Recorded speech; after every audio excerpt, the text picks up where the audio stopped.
Hey, what's up, guys? It's Rico here, CEO of Source Find Asia, host of the Main China podcast, and the host of the Source Find Asia YouTube channel. Back with another one, sitting here with Michael Michelini, one of my oldest friends in China, I guess.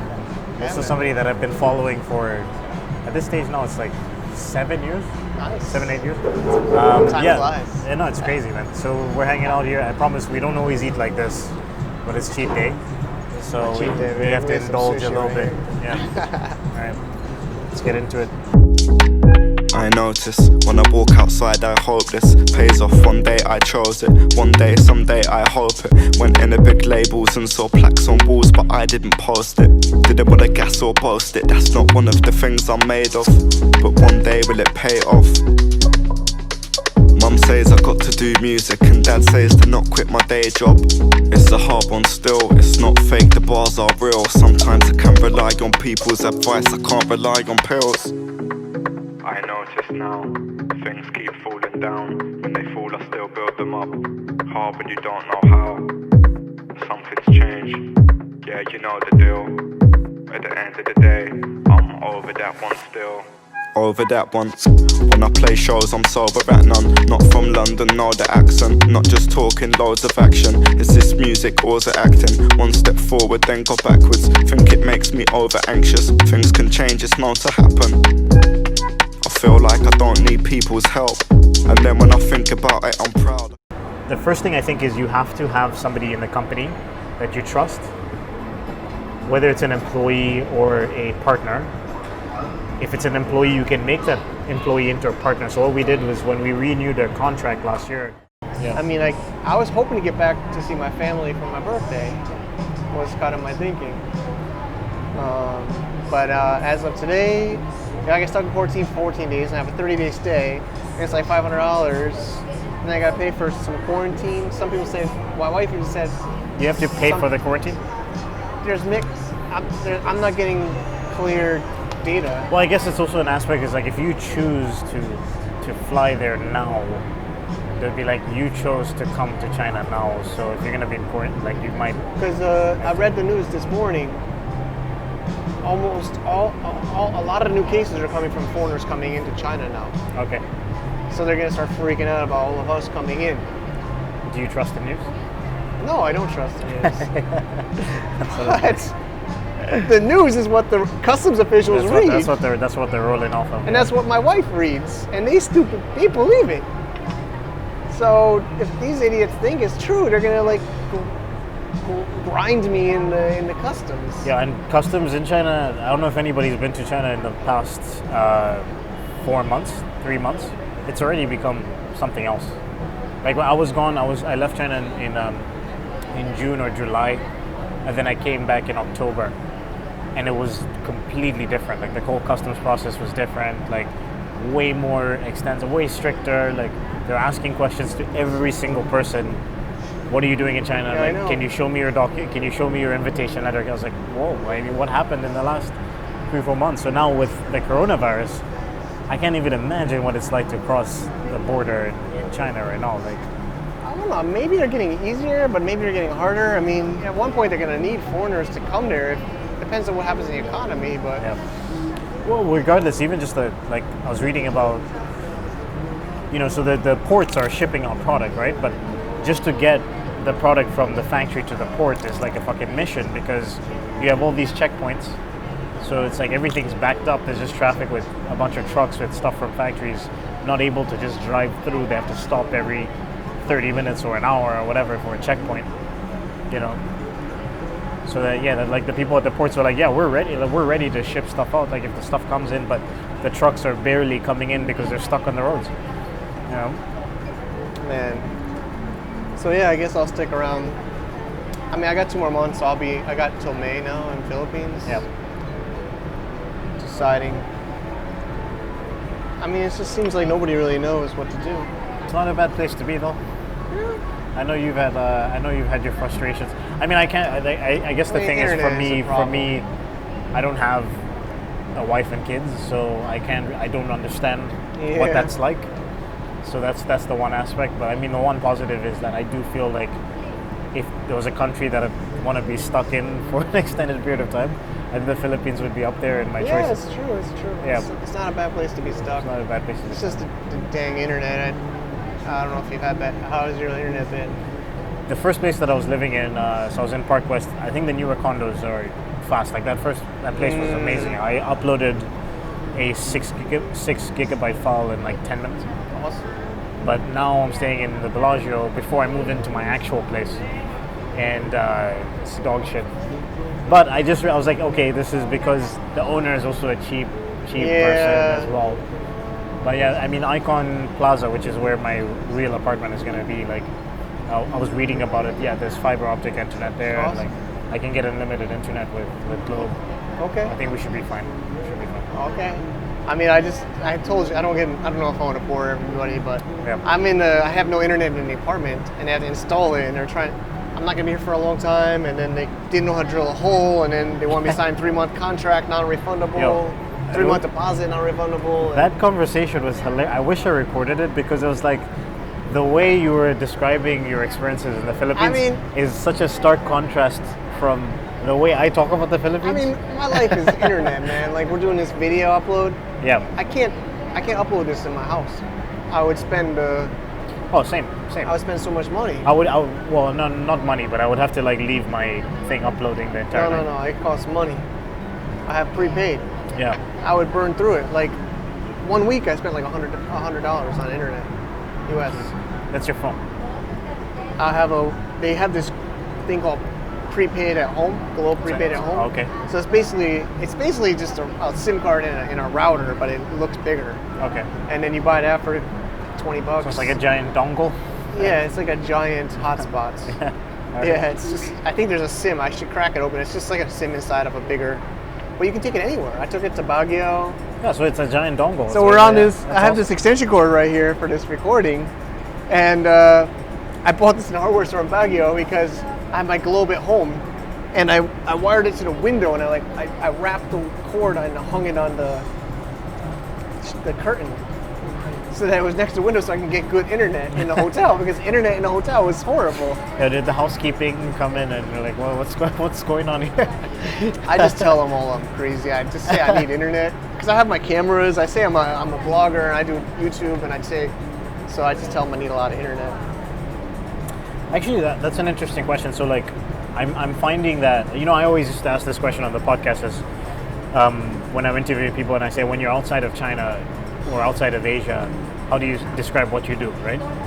I'm finding that I had a perfect script for people that were familiar with China and import-export. So our entrepreneurship circles and Hong Kong people, and it was like, yeah, I run an import-export business or a trading company or a manufacturing consulting company, and everybody was like, I understand what that is. Here, I might say I run an import-export business, and they go like, huh? And then I have to like think about how can I explain this like in a more succinct way, and then I'm trying to figure out the wording for that. So how do you describe yourself to people? I mean, I usually say e-commerce or online marketing. Yeah. I mean, in the Philippines, there's a lot of internet marketers, SEO. Sure. Yeah. I'm more on the soft side than the hardware side. Of course, I have hardware. But then you experience. don't mention the content that you do and like how that works, and because I mean that is a big part of what you do, right? Is the content creation. Well, I have the camera. I say I do a YouTube channel. Actually, Filipinos, I don't know about you. I walk around with the camera. And people love know it. about vloggers, man. Yeah, they love the vlogs. Vlogging is a big thing here, yeah, for sure. Yeah, they're trying to jump into camera shots sometimes. I've had that as well, yeah. So they get that, and then I say I do business with China, which I know you were saying is almost now a bad thing. Oh no, it's now we can't say it's China. Taboo. Yeah, I was telling Mike before. It's like in the past, me saying that I'm from China or I live in China was a conversation starter. Like everyone's like, "Oh my God, what's that like? What do you do there? How did you end up there?" It was always like an interesting debate. And then now it's like, China? Like even when I was booking my Airbnb, the dude was like, he read my profile. So my profile obviously this guy, Guangzhou, blah, blah, blah. And he's like, so when was the last time you were in China? And I was like, dude, no, I was in Indonesia for a month before this. He's like, yeah, well, just making sure because the building won't let you in if you're coming directly from China. Like, and I was like, I've been in the Philippines for the past 3 weeks. Like, relax. And I guess it's not a funny joke, but it's like I have COVID-19. Yeah. Or I have a big T-shirt saying. You have a shirt that says that? No, just thinking of that now, like walking around. Guess that would. If you want to go viral, if you know. Viral. Viral. No pun Spread some intended. virus. No pun intended. Just a quick recap, because Sure. I think the last time you were on the podcast was when you just been in Chiang Mai for like 4 or 5 months, and I remember you talking about sort of your living situation and all that stuff. What happened? Like, I think the last time I interviewed you would have been like at the beginning of last year. Sure. So what happened? Honestly, the year? big change was my wife wanted to go back to China because her mom had cancer, and of course that happened right before the virus and the volcano, but it was after a trade war. And so the big change was we want to switch. Well, actually, we're planning to go back to Thailand, but the plan was, it's hard to say now because we don't even know how it's going to work in a few more months, but the plan was she'd go take care of her mom. It seems like her mom is not going to last. This virus, the cancer she has is not going to, she'll probably be passing away soon from what it seems to be. Yeah. So she just wanted to spend She time wants with to be her. there for her. Yeah. Yeah. The plan was bring the kids learn some more Chinese in China, get some more cultural experiences, come back in the summer in Chiang Mai. I come back from Philippines or whatever in the summer. And then of course the virus mostly it's the virus, and now the virus is here. So the plan's not actually changed so much, honestly. It's just the stress of me not really knowing I can go back. Maybe I wouldn't have even been going back, It's just more that you don't have the option. You Yeah, don't the have option is gone. Like, the idea was 1 or 2 times in the next 6 months I was going to be popping in and out. Like, maybe about now, probably would have been going back, maybe. But the option's not there. But the big change was, she went to China and I'm here. But we got into another school we liked that's starting in the fall in Chiang Mai. And we got the Cross-Border Summit. We're moving to Chiang Mai, 5th annual, November 19th and 20th. Hopefully, but that's also kind of slowed down because of the virus. I mean, I don't think by November, I don't think it's going to be a problem. But I've also been reading about, they're close to a cure and things like that. So yeah, basically that's even slowed down a little bit. I'm still telling people save the dates, so definitely save the dates if you guys are around. We got some good people lined up. I would love to get Rico involved, but basically it's just penciling it in right now. We got the venue lock penciled in, and but yeah, the plan was just 6 months, her in China and me in here, and then back in Chiang Mai in the fall. Yeah, that's the basic plan. But then this virus came up. Your life in Chiang Mai, did that change over time? Because I feel like, if I remember correctly, when we were talking at the time, you said it was kind of, you felt that you were a little bit disconnected from I live the in community because you were. I lived in the burbs. Yeah, you're in the burbs and just the China life in general, like you felt disconnected from. Yeah, I mean it's much you slower. were hosting events all the time. You're always around people. You're always. Yeah. Yep. I mean, it's also being a father. Yeah. And I think a lot of people change when that happens. Some people don't. Some people do. I was one that did. And some people don't. They just still continue. Some people don't. Continue partying and. Just, yeah, I think some of them. I mean, it is what it is. But I decided to change, and so. But I mean, I was just going to focus on like one big event, like Cross-Border Summit once a year. Like some people want to do it twice a year. Luckily, I didn't do it in April, and I mean, some people are saying bring back China in April, but then it would have been, Global Sources is confirmed canceled. Yeah. I don't know. I will bet money Canton Fair. No matter what, Canton Fair is not going to be as big as it normally is, even if they do it. Man, I mean, even just in general, like, I got an email from a client yesterday who was like, we just started the project just before Chinese New Year, and we were in the process of getting ready to order samples, and she was like, you know what? I'm going to do my next order with our factory in Canada, and I'm going to wait till this coronavirus thing slows down, you know what I mean? So there's an aspect of just the confidence that people have in China in general with the situation. Like it's just a negative connotation. Actually, I was talking about this in my update video that I did. I can't imagine what it would be like to actually be Chinese and traveling outside of China right now. Like, what is that like? I mean, there's some Chinese passing us by right now, and I mean, I don't have any reaction towards it because I'm not like, look at all you Chinese, oh my god, but I'm just like, I'm sure that they're getting, much more scrutiny. I don't know. I'm half joking to my wife, but even I kind of worry, Did they just come from China? Even you're a parent, yeah. Even I'm a little bit paranoid, But I mean, I know for a fact, like here, if you're in Manila, like you wouldn't have been, like you're not just coming from China. You've been here for a while. But you were talking about fake news. I don't think Philippines is probably hiding. Look, somebody just got coronavirus right there, man. Yeah. Like, turn the camera around. It's like that building. So, I think it's gonna. It sounds hard to believe. There's like one death here or something like Yeah, this. no, I don't think they're reporting things. I think there's more here than we. But I mean, I do think they're being stricter about allowing people to come into the country, right? So I don't think anybody that's been in China in the last month is just gonna roll up in Manila, like, you know what I mean? Yeah. So I'm not like, when I see people, I'm just. But here's the thing. Here's one. You know why I'm scared? What? In Singapore, they arrested a Chinese guy lying that he didn't have coronavirus, but he did. And he knew he did. He tried to sneak into Singapore with coronavirus. Jesus Christ. Nothing, man. I have a Chinese wife, I have Chinese friends, but I think they will even agree with me. Chinese people don't think about other people. They just want to save themselves and get out. So he was just trying to get out. And so he doesn't care, he spreads it all over Singapore. Maybe it's human nature, but I think it's even more human nature for Chinese people. He was trying to escape because he wanted to survive, rather than he lied. He got caught lying. Yeah. We can link it in the show notes. I can dig it up. It was like a week or two ago, and Singapore. I saw it on Singapore News. I read an article. The Singaporeans like, send them back to China. It's craziness. So that's the scary thing, And we just don't really know the source, but I know there's a lot of not dirty Chinese people, but there's a lot of dirty Chinese people. Well, they eat the bat soup, they eat the stuff from the street well, market. That's the thing. That's the thing that I kind of like go back and forth with it, but I did say that I feel like something like this would spread faster in certain parts of China because there's a lack of education around hygiene. Yes. And you also have like a small city in China is like a million people, 2 million people. So it's like a small city. Before people start actually reporting these cases, it would spread, significantly. I feel like that's what happened in Wuhan to a certain extent. Is like, it's just such a.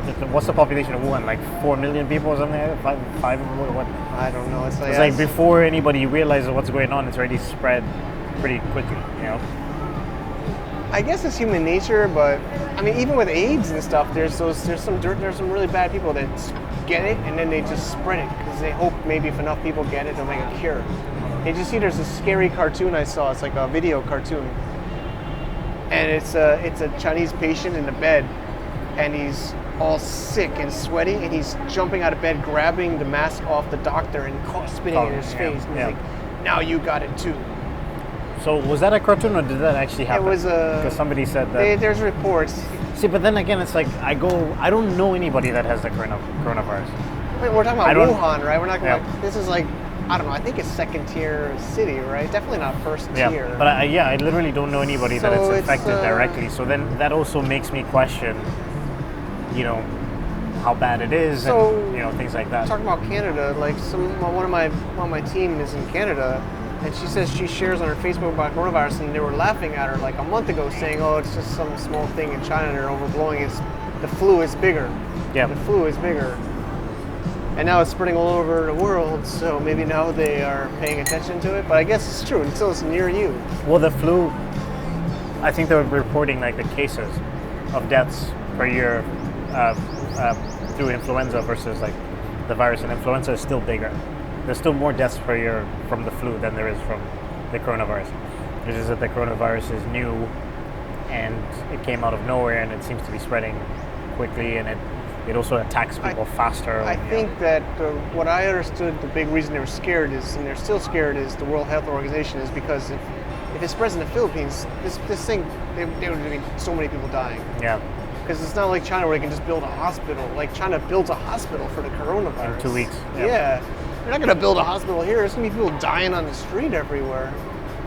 Well, I was hoping that this podcast wouldn't be about the corona. I think everything is about that now. It's like, I can't escape this thing. I was like, I don't want to, anyways, but it is what it is. It is like, it is kind of the biggest thing going on, and it affects us directly. I'm still optimistic though. Things slow down in China.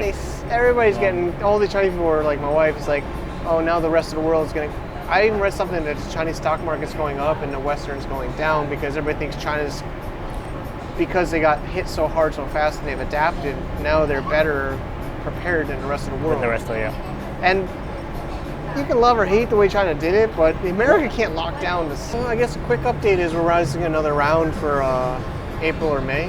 Yeah.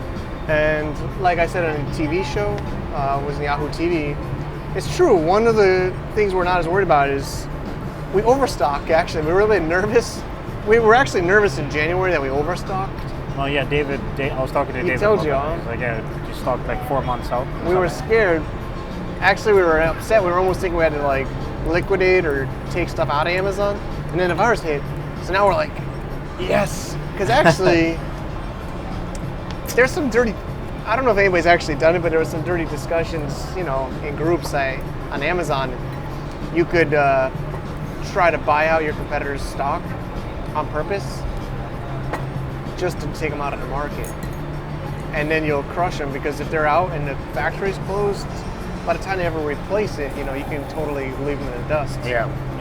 So, you know, we feel like... But then the thing is, if one person does that, then everybody does that. And so escalation. But it's basically who has more stock that will win. And then there's this price gouging. We're not in any of those price gouging spots, like obviously masks or sanitation, but we're just in a normal, boring markets, but we have good stock, so we're feeling a little bit confident now that others might be more nervous. But of course, it's nerve-wracking for anybody. But yeah, raising money in the spring, and feel like we're gonna get through this.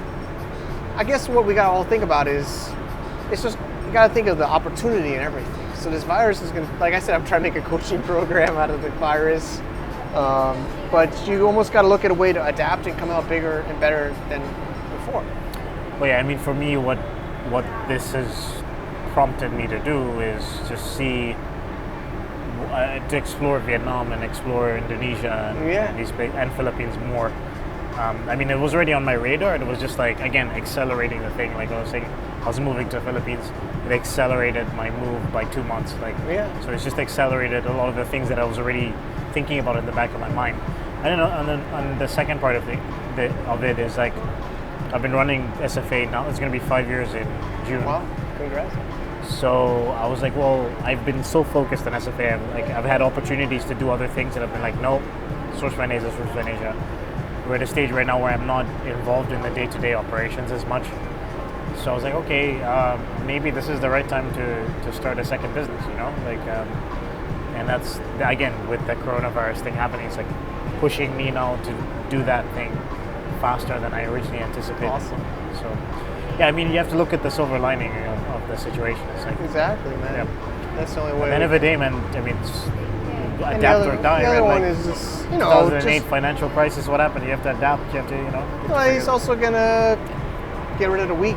You know, it's survival of the fittest, right? As a business, so recessions is when it kind of cleans up some of the guys that weren't efficient and weren't ready for it or weren't prepared, and then the ones that survive come out bigger because they took over more market share, so that when the market comes back, they'll get bigger. Yeah, exactly. And then the people that, you know, suffer or close down, they figure out ways to innovate and come out stronger at the end of the day, right? Like you learn from the situations. But yeah, I think you have to take a silver lining of it. Do you have, I guess, any advice for anyone that's manufacturing in China right now? What should they think about with pertaining to this year and next year? What should they be considering? What should they be thinking about? I mean, I guess if they didn't already think about it from the trade war, the Hong Kong protests, and now the virus, I guess even if it's in China, just having another supplier option and maybe knowing where your subcontractors are, where all your products are coming from, just having more options, more plans. I also told some sellers, we're doing content, we're doing so many Amazon sellers are just sitting on Amazon doing PPC, staying in the Amazon box. Not just go more supplier, go more channel. Yeah. Don't just sell on Amazon. Diversify. Make content like this. Maybe not for your personal brand, or maybe for your product brand. Maybe make a course for your product line. Like I met some guys that sell surfing gear. They started that by doing a surfing course, and then they went to the gear and then so go spread. Maybe build your brand out, so it's not just focused on product only. Add some information products, add some courses, add some community elements, events. Nice. Yeah, it makes sense, man. I think it was a good podcast, man. Awesome. Thanks, Rico. Thanks for having me, man. For sure. Always a pleasure. All right. So if you like this kind of content, like, comment, share, subscribe.